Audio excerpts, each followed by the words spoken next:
નમસ્કાર વિદ્યાર્થી મિત્રો, કેમ છો? મજામાં? 12th સાયન્સ ભૌતિક વિજ્ઞાન પ્રકરણ નંબર 13 ન્યુક્લિયસ. લાસ્ટ પહેલા લેક્ચરની અંદર આપણે ન્યુક્લિયસ વિશે ચર્ચા કરી.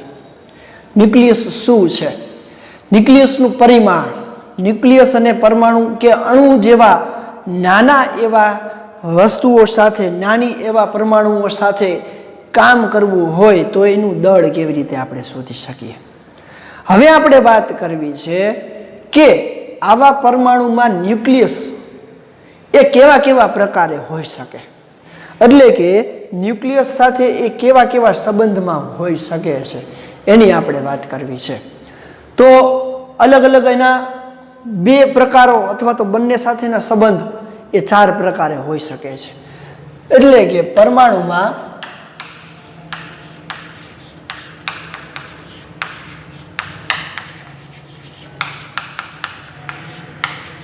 ન્યુક્લિયસના સંબંધ, એમાં પહેલી વાત કરું તો સમસ્થાનિક.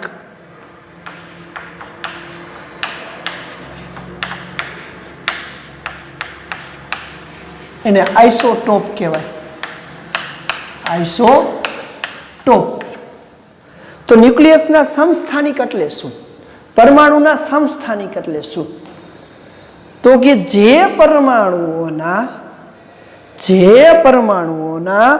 આવર્ત કોષ્ટકમાં સ્થાન એક જ જગ્યાએ હોય, જે પરમાણુઓના આવર્ત કોષ્ટકમાં સ્થાન એક જ જગ્યાએ હોય, એટલે કે એના પરમાણુ ક્રમાંક સમાન હોય, પરંતુ પરમાણુ દળાંક અને ન્યુટ્રોન અંક, પરમાણુ દળાંક અને ન્યુટ્રોન અંક અલગ અલગ હોય, તો આવા પ્રકારના પરમાણુઓને એકબીજાના આઇસોટોપ એટલે કે સમસ્થાનિક. સમસ્થાનિકનો જ મતલબ એવો થાય એક જ જગ્યાએ હોય છતાં પણ એના પરમાણુ દળાંક અલગ અલગ હોય. તો આઇસોટોપ એટલે શું? તો કે જે પરમાણુઓમાં આવર્ત કોષ્ટકમાં સ્થાન એક જ જગ્યાએ હોવા એટલે શું? તો કે જે પરમાણુઓમાં પરમાણુ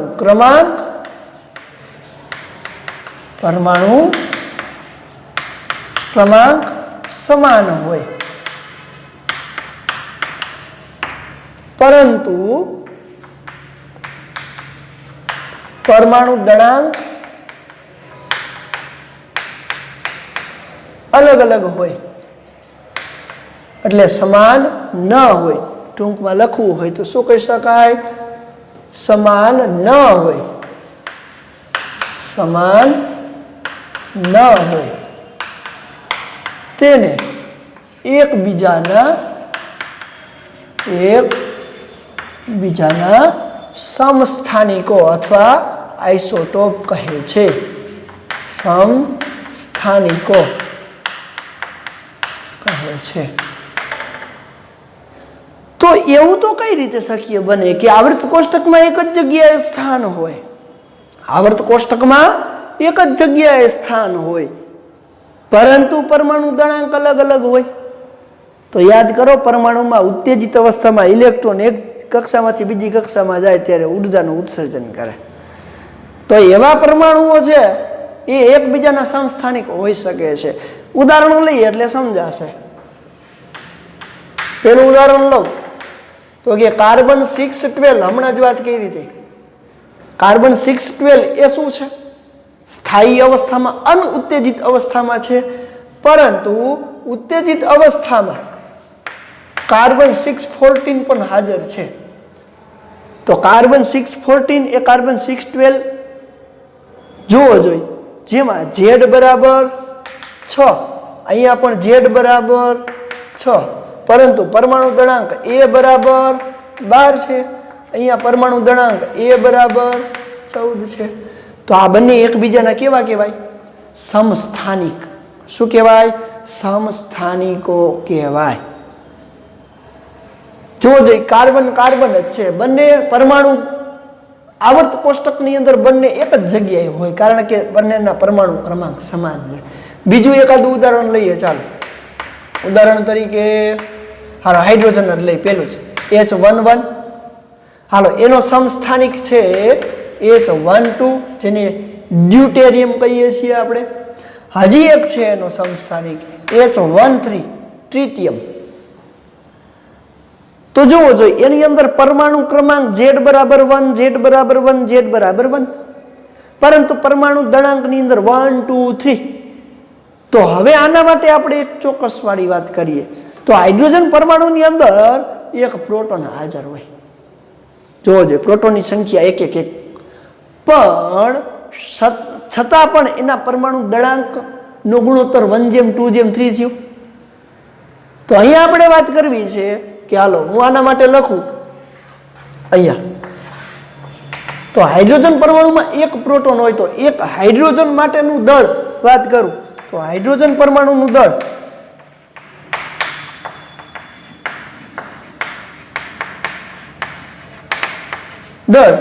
એ આશરે 1.00727 યુનિટ જેટલું છે.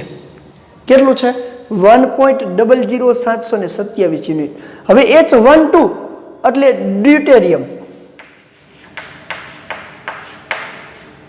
હાલો, ડ્યુટેરિયમનું દળ છે એ 2.041 યુનિટ જેટલું છે. તો તમે જોઈ શકો છો કે દળમાં તફાવત છે, કારણ કે એ પોતે એનો સમસ્થાનિક છે, દળાંકમાં ફેરફાર દર્શાવે છે.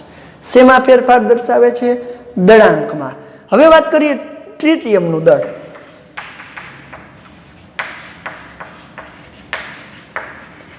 તો ટ્રિટિયમનું દળ છે એ 3.016 યુનિટ જેટલું છે.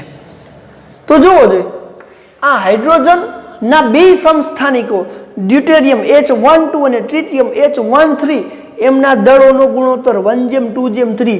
પાછળ તો જોવો જોઈએ થોડો ફેરફાર છે. એટલે કે અહીંયા આનો દળનો ગુણોત્તર 1:2:3 છે. એનો મિનિંગ એવો થાય કે એની અંદર પ્રોટોનની સંખ્યા એટલે કે ધન વિદ્યુત ભારિત કણોની સંખ્યા સમાન છે. ઇલેક્ટ્રોન તો એક જ છે. છતાં પણ એના દળમાં આવો તફાવત જોવા મળે છે. આગળ આપણે આનો ઉપયોગ એ ન્યુટ્રોનની શોધમાં કરશું. એટલે અત્યારે એમાં હું ડિટેલમાં પડતો નથી. ચાલો, આ છે એના સમસ્થાનિકની વાત. હજી એક ઉદાહરણ લેવું હોય તો લઈ શકીએ છીએ ક્લોરીન. ક્લોરીન છે એ એના બે એવરેજ એવા સમસ્થાનિકોથી સરેરાશ દળ ધરાવે છે. તો ક્લોરીન છે, ઉદાહરણ તરીકે ત્રીજું ઉદાહરણ લઉં તો કે Cl 1735 1734 અને ક્લોરીન 1737. આ બંને એકબીજાના સમસ્થાનિકો છે. તો આ બંને એકબીજાના સમસ્થાનિકો હોવાથી એનું એવરેજ દળ આપણે લેશું. આગળ ઉદાહરણની અંદર આવશે આગળ જતા, એટલા માટે અત્યારે એનું ક્લિયરિફિકેશન કરતો નથી. તો જેમના પરમાણુ ક્રમાંક સમાન હોય પરંતુ પરમાણુ દળાંક અલગ અલગ હોય એવા પ્રકારના આવા પરમાણુને એકબીજાના સમસ્થાનિકો કહેવાય. શું કહેવાય? સમસ્થાનિકો કહે છે. હવે આપણે વાત કરીએ એના પછી આઇસોટોન. બીજો પ્રકાર છે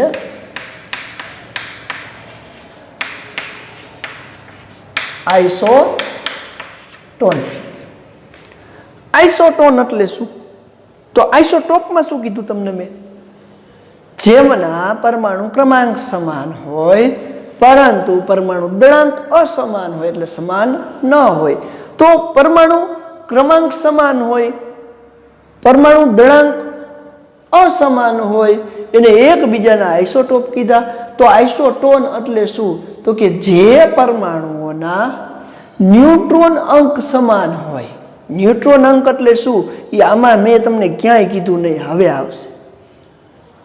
એટલે કે ન્યુટ્રોનની સંખ્યાઓ સમાન હોય પરંતુ પરમાણુ ક્રમાંક અને પરમાણુ દળાંક બંને અલગ અલગ હોય એવા પ્રકારના પરમાણુઓને એકબીજાના આઇસોટોન કહેવાય.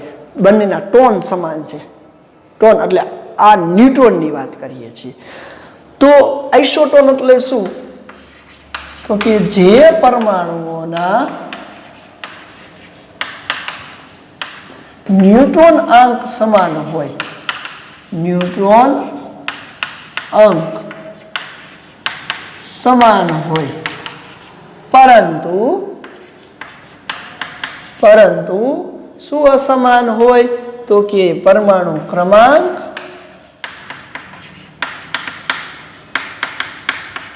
અને પરમાણુ દળાંક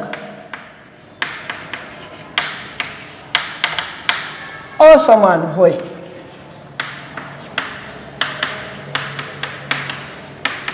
તેમને એકબીજાના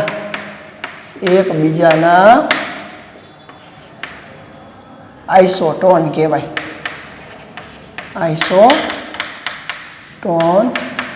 કહે છે. તો ન્યુટ્રોન અંક એટલે શું? પહેલા તો એની વાત કરવી. તો હમણાં આપણે વાત કરી હતી કે ચાલો પરમાણુના તત્વને દર્શાવવા માટે ઝેડ એ વડે દર્શાવીએ, તો જ્યાં ઝેડ પરમાણુ ક્રમાંક અને એ પરમાણુ દળાંક દર્શાવે છે, તો પરમાણુ દળાંકમાંથી પરમાણુ ક્રમાંક એટલે કે પરમાણુ દળાંકમાંથી ઇલેક્ટ્રોન કે પ્રોટોનની સંખ્યા બાદ કરતા જે મળે છે, જેને ન્યુટ્રોન અંક કહેવાય, એન વડે દર્શાવાય. ન્યુટ્રોન અંક અથવા ન્યુટ્રોનની સંખ્યા. તો એવું તો શું અહીંયા હોઈ શકે કે જેની અંદર ન્યુટ્રોન અંક સમાન હોય પરંતુ પરમાણુ ક્રમાંક અને પરમાણુ દળાંક અલગ અલગ હોય? ઉદાહરણ તરીકે ક્રિપ્ટોન Kr 3686 અને રૂબિડિયમ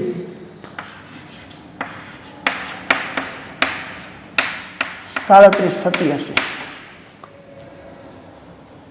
જોવો જોઈએ પરમાણુ ક્રમાંક અલગ અલગ, અહીંયા 36, અહીંયા 37. તો અહીંયા જોવો જોઈએ ઝેડ બરાબર 36 અને એ બરાબર 86. રેડી? અને અહીંયા જોવો જોઈએ ઝેડ બરાબર 37 અને એ બરાબર 87. પરંતુ ન્યુટ્રોન અંક સમાન કેવી રીતે ખબર પડે? હાલો આમાં ક્રિપ્ટોનની અંદર વાત કરું તો એ માઇનસ ઝેડ એટલે 86 માઇનસ 36.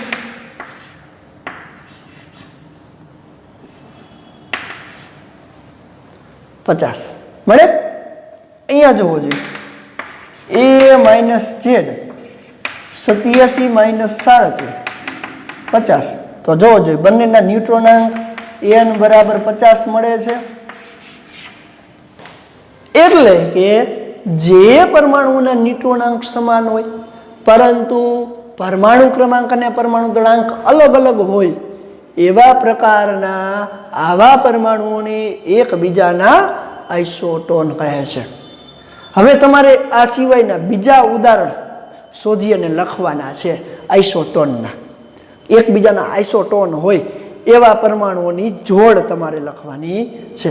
ચાલો જોઈ લેજો, પછી એના નેક્સ્ટ જોઈએ.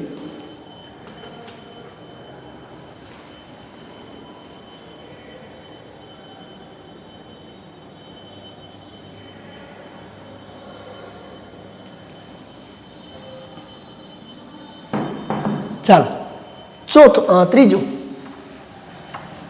આઈસો 12.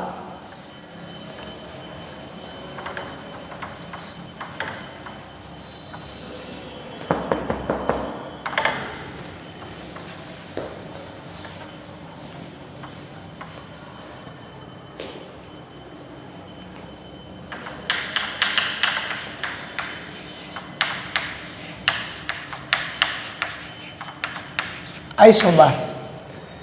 ચાલો અત્યારે આપણે વાત કરી બેની, જે પરમાણુના પરમાણુ ક્રમાંક સમાન હોય, પરમાણુ દળાંક અલગ અલગ હોય અને આઇસોટોપ કહેવાય. આઇસોટોન જે પરમાણુ ન્યુટ્રોનાંક સમાન હોય, બાકી બધું અસમાન હોય, એને આઇસોટોન કીધું. હવે વાત કરવી છે આઈસો 12. જે પરમાણુઓના પરમાણુ દળાંક સમાન હોય, જે પરમાણુઓના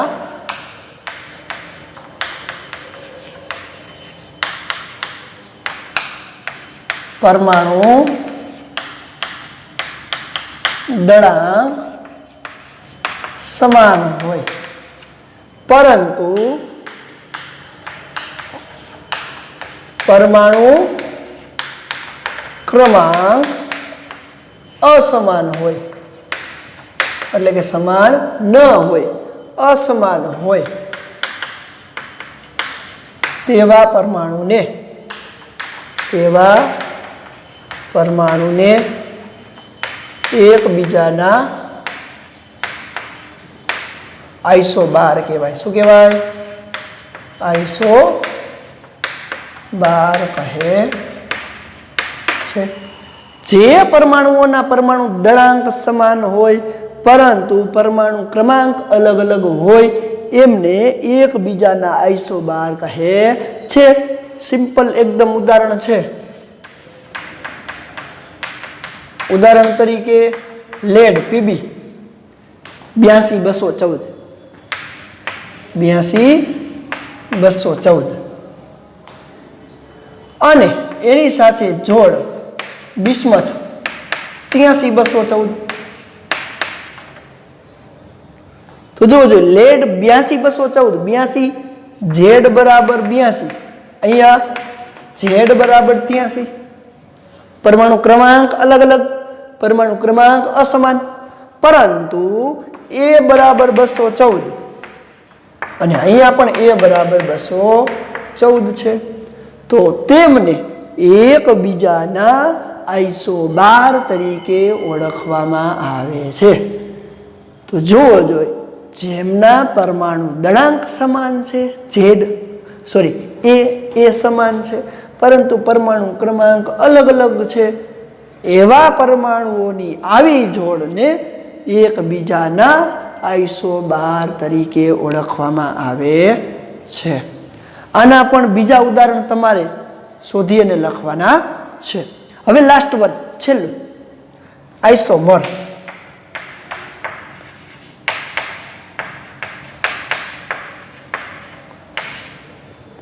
હવે જો અહીંયા ક્યાંય જોડ નથી આઈસોમરમાં. આઈસોમરની અંદર ક્યાંય જોડ નથી. જેમના પરમાણુ દળાંક સમાન હશે, પરમાણુ ક્રમાંક સમાન હશે, ન્યુટ્રોનાંક પણ સમાન હશે, તો પછી આઈસોમર લખવાનું શું? આઈસોમર શું છે? તો જેમના રેડિયો એક્ટિવ ગુણધર્મ અલગ અલગ હોય, જે પરમાણુઓના રેડિયો એક્ટિવ ગુણધર્મ અલગ અલગ હોય તેમને એકબીજાના આઈસોમર તરીકે ઓળખવામાં આવે. એટલે કે જે પરમાણુઓના પરમાણુ ક્રમાંક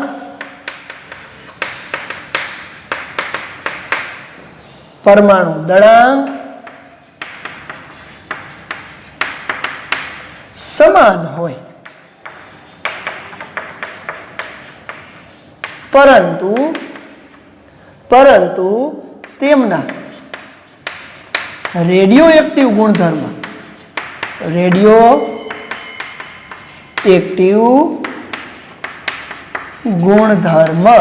અલગ અલગ હોય.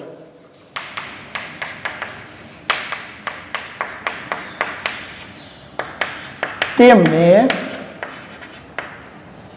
શું કહેવાય? આઈસોમર કહે છે. તો તમને પ્રશ્ન હવે એવો થાય કે રેડિયો એક્ટિવ શું છે? તો આ જ ચેપ્ટરની અંદર ડિટેલમાં રેડિયો એક્ટિવિટી આપણે ભણવાના છીએ, ત્યારે તમને ડિટેલમાં સમજાશે. એટલે કે એ એક પ્રકારનું જે વિકિરણ ઉત્સર્જન કરતા હશે એ વિકિરણની તીવ્રતા અલગ અલગ હોય, અથવા તો એ જ તત્વ અલગ અલગ રીતે વિકિરણ ઉત્સર્જિત કરતો હોય. તો એવા તત્વને આઈસોમર તરીકે ઓળખવામાં આવે. ઉદાહરણ તરીકે બ્રોમિન 35-85, ઉદાહરણ તરીકે બ્રોમિન 35-80 એ આઈસોમરની જોડ છે.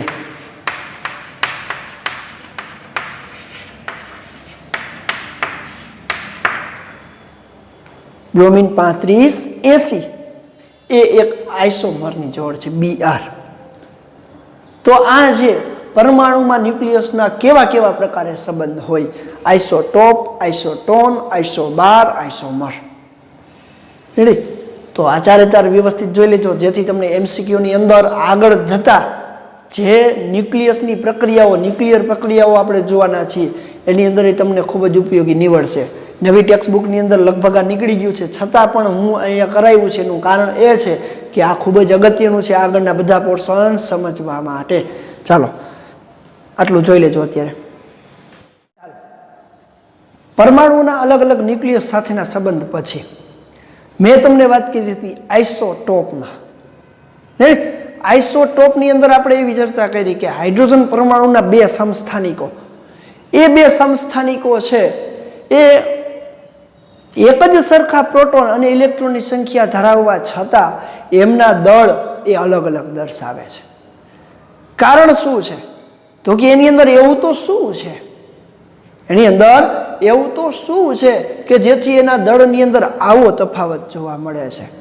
તો એ છે એ ન્યુટ્રોન છે. તો પહેલા આપણે વાત કરીએ ન્યુટ્રોનની શોધ અને એના દળની.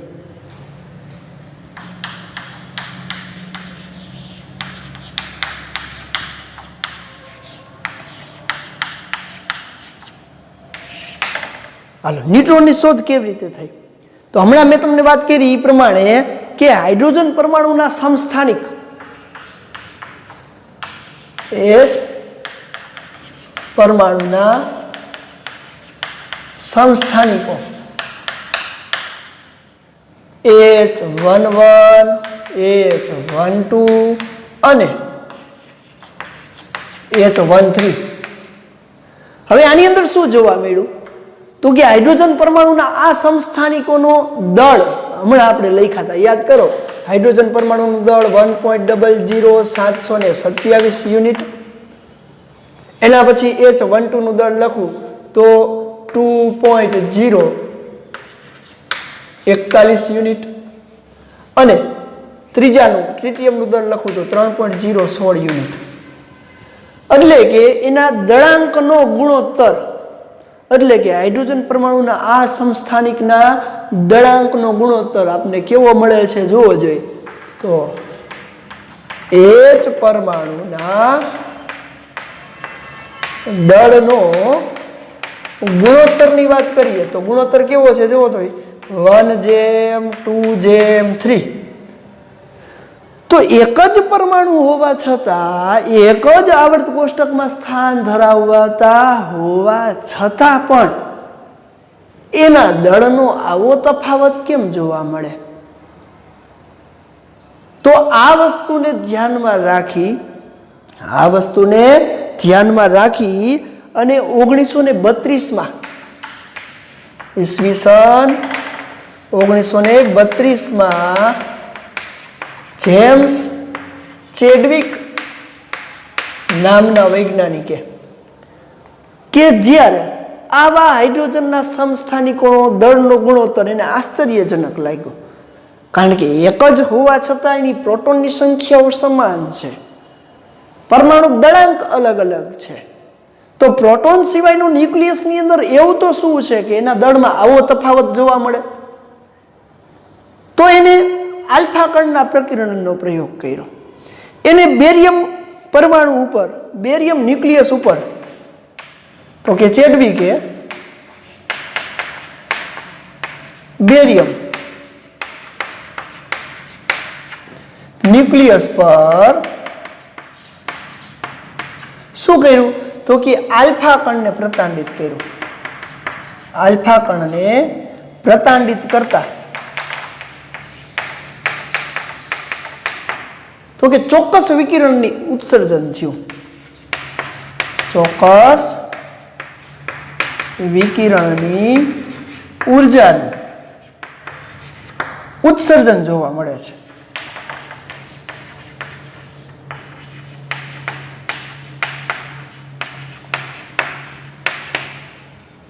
ચોક્કસ વિકિરણનું ઉત્સર્જન ક્યારે? તો કે એને બેરિયમ ન્યુક્લિયસ પર આલ્ફા કણને પ્રતાંડિત કર્યો, ટાર્ગેટ કર્યો, ત્યારે એમાંથી ચોક્કસ કણનું વિકિરણનું ઉત્સર્જન જોવા મળ્યું.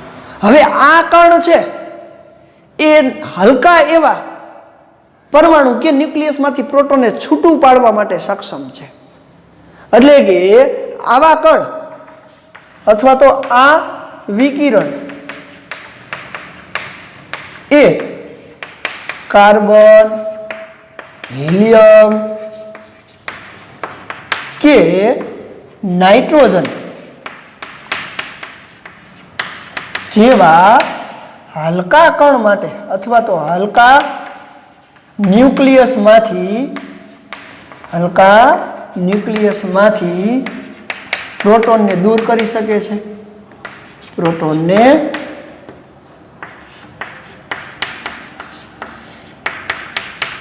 એનો મિનિંગ એવો થયો કે આવા હલકા કણની અંદર રહેલા પ્રોટોન છે એ ખૂબ જ ઓછી ઉર્જાથી સંકળાયેલા હશે ન્યુક્લિયસમાં. તો એને જ્યારે એવું આશ્ચર્ય થયું કે જેઓ હાઇડ્રોજન પરમાણુના આવા સમસ્થાનિકનો દળનો ગુણોત્તર આવો હોય તો એના ઉપરથી એને એક એવો પ્રયોગ કર્યો કે શું, તો કે બેરિયમ ન્યુક્લિયસની અંદર આલ્ફા કણને પ્રતાંડિત કર્યું તો એક એવા પ્રકારની ઉર્જા ધરાવતું વિકિરણ ઉત્સર્જિત થયું કે જે તટસ્થ ઉર્જા ધરાવે છે. તટસ્થ હશે તો જ એ આવા કાર્બન, હિલિયમ કે નાઇટ્રોજન જેવા હલકા પરમાણુમાંથી એના ન્યુક્લિયસમાંથી પ્રોટોનને દૂર કરી શકે. જો એ તટસ્થ ન હોય તો એની સાથે ન્યુક્લિયર બળ, કુલંબીય બળ સાથે સંકળાય. એટલા માટે એને એવું નક્કી કર્યું કે જો એ આવા હલકા કણમાંથી પ્રોટોનને દૂર કરી શકે તો ઉત્સર્જિત આ વિકિરણ અથવા તો ઉત્સર્જિત કણ એ કેવો હોવો જોઈએ? તટસ્થ હોવો જોઈએ. હવે એ સમયે 1932 ની અંદર તો તટસ્થ કણ તરીકે એક જ કણની શોધ થઈ હતી. એ પણ 1911 ની અંદર જે થોમ્સન નામના વૈજ્ઞાનિકે જે પ્રયોગ કરેલા ને એમાં ઇલેક્ટ્રોનની શોધ કરી એ દરમિયાન એને એ નામ આપેલું. તો આવા ઉત્સર્જિત કણ જો આવા હલકા ન્યુક્લિયસમાંથી પ્રોટોનનું ઉત્સર્જન કરાવે તો એના ઉપરથી એને નક્કી કર્યું કે એ કેવો કણ હોવો જોઈએ? તટસ્થ હોવો જોઈએ. પણ એ સમયે તટસ્થ કણ તરીકે તો કે તે સમયે તટસ્થ કણ તરીકે ફોટોન હાજર હતો. શું હતો? ફોટોન એક જ હાજર હતો. જો આ તટસ્થ કણ ઉત્સર્જિત આ તટસ્થ કણ ફોટોન હોય તો શું થવું જોઈએ? તો જો એક જ પ્રકારની આ વિકિરણનું ઉત્સર્જન કરે ને એમાં આ પ્રયોગની અંદર થવું શું જોઈએ? જો આ કણ ફોટોન હોય તો બેરિયમ પર આલ્ફા કણને પ્રતાંડિત કરતા હવે બેરિયમ પર આલ્ફા કણને પ્રતાંડિત કરવામાં આવે તો ખૂબ જ પુષ્કળ પ્રમાણમાં ઉર્જાનું ઉત્સર્જન થવું જોઈએ. પણ એટલી બધી ઉર્જા ઉત્સર્જિત થતી નથી. એટલે કે બેરિયમ પર આલ્ફા કણને પ્રતાંડિત કરતા ખૂબ જ વધારે અથવા તો પુષ્કળ પ્રમાણમાં ઉર્જા મુક્ત થવી જોઈએ. પણ આવું થતું નથી. તો આ નિચોડ ઉપરથી એને શું કીધું કે આ જે પ્રયોગની અંદર આલ્ફા કણને બેરિયમ ઉપર આપાત કર્યો અને જે તટસ્થ કણ ઉત્પન્ન થાય છે એ ફોટોન નથી. તો ફોટોન ન હોય તો એને નવું નામ આપી દીધું. તો ચેડવિકે આ ઉત્સર્જિત કણને તટસ્થ કણને ચેડવિકે આ ઉત્સર્જિત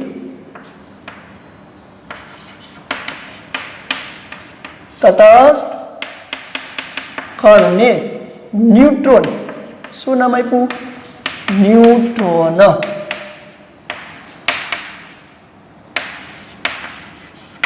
ન્યુટ્રોન નું મિનિંગ શું થાય? તો કે ન્યુટ્રલ એટલે તટસ્થ.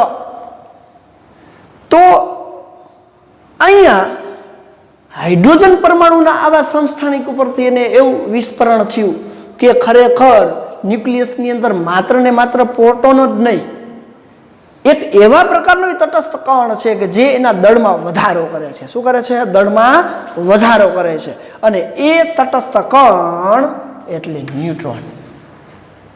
તો આ રીતે ન્યુટ્રોનની શોધ થઈ. હવે આ જે ન્યુટ્રોન છે એ ન્યુટ્રોન એ પ્રોટોનના દળ જેવડું જ છે. એટલે કે ન્યુટ્રોનનું દળ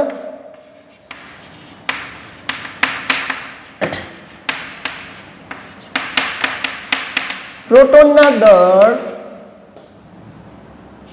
થી સમાન જ છે.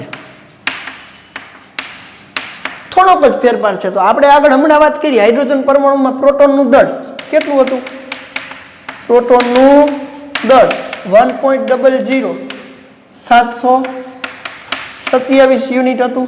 અને જ્યારે અહીંયા ન્યુટ્રોનની વાત કરું, અહીંયા માસ ઓફ પ્રોટોન કહેવાય. હાલો, ન્યુટ્રોનનું દળ થોડુંક જ ફેરફાર છે. જોજો, ન્યુટ્રોનનું દળ જેને માસ ઓફ n વડે દર્શાવ તો 1.00866 યુનિટ. કઈ ફેરફાર ન કહેવાય. 1.00 પછી ડિજિટમાં ફેરફાર થાય છે. તો ન્યુટ્રોનનું દળ છે એ પ્રોટોનના દળથી નિયર ઇક્વલ ટુ કહી શકાય. અને આ દળ એ ખૂબ જ ઓછું જ કહેવાય. દળનો ફેરફાર ખૂબ જ ઓછો જ કહેવાય. તો ન્યુટ્રોનની શોધ પરથી એ ન્યુટ્રોનનું દળ એ 1.00866 યુનિટ જેટલું મળે છે. હવે જુઓ જોઈએ તો આ ન્યુટ્રોનની શોધ થઈ એ ઐતિહાસિક શોધ કહેવાય. શું કામ ઐતિહાસિક શોધ કહેવાય? તો કે ન્યુટ્રોનની શોધ થઈ પછી જ આપણને ખબર પડી કે આગળ આપણે જેટલા પણ સમસ્થાનિકો જોયા, સમસ્થાનિક, આઇસોટોપ, આઇસોટોન, આઇસોબાર, આઇસોમર, એની અંદર ન્યુટ્રોન આંકની ખબર પડી.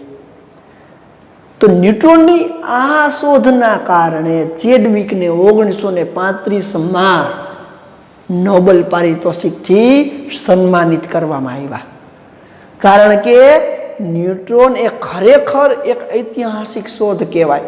કારણ કે પરમાણુની અંદર ન્યુક્લિયસ, એની અંદર પ્રોટોન તો ખબર જ હતી, પણ સાથે સાથે હવે એક એવો તટસ્થ કણ છે જે પ્રોટોનને સાથે સાથે એના દળમાં, સમસ્થાનિકોના દળમાં વધારો કરતું એક તટસ્થ કણ એટલે ન્યુટ્રોન છે.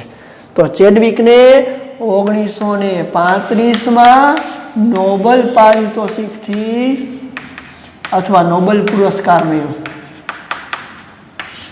શું કામ? તો કે આ નાની હોની શોધ ન કહેવાય. કારણ કે ન્યુક્લિયસની અંદર આવા પ્રકારનો કણ કે જે એના સમસ્થાનિકોની અંદર દળમાં વધારો કરે છે અથવા તો પરમાણુની સ્થિરતા સાથે આગળ સંબંધ લેશું, એ પણ ખૂબ જ અગત્યનો હશે. એટલા માટે ન્યુટ્રોનની શોધ માટે એને નોબેલ પુરસ્કાર 1935ની અંદર આપવામાં આવ્યો. તો ન્યુટ્રોનની શોધ એ જેમ્સ ચેડવિક કઈ રીતે કરી એ પણ આપણે જોયું. ખાસ જોઈ લેજો. ચાલો.